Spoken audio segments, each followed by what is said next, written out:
Et ensuite, on montrait l'image d'un vaisseau spatial. Il vaut mieux toi. Alors ça, c'est la partie embarrassante parce que ça fait des années et des années qu'on me le dit. Mais étant donné ce que je suis capable de faire et ce qui je suis en train de devenir, hein, capable de représenter l'espèce humaine sans qu'on passe pour les derniers des cons, à peine plus que des bovins, tout en ayant évidemment de l'honnêteté et les intérêts de l'humanité en priorité, bah, il n'y a pas tant que ça de candidats, en fait, malheureusement.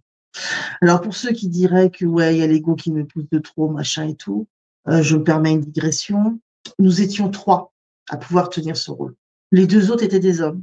Il y en a un qui était dans c'était le sous-continent indien, mais une vie de pauvreté, des conditions misérables, plus la vie sur une décharge ont mis fin à ses jours assez logiquement, de manière prématurée.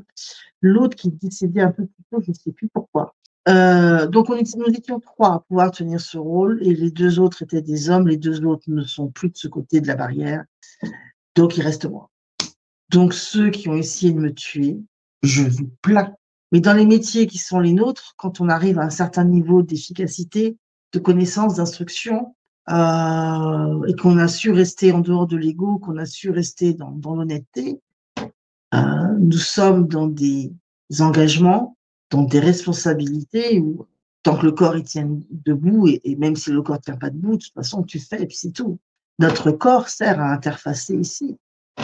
On a beaucoup plus de puissance sans notre corps physique, c'est évident. Mais le corps physique permet d'interfacer directement.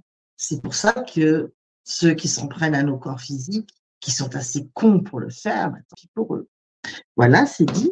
Mais j'ai peur que ça passe pour de la SF ou de la débilité.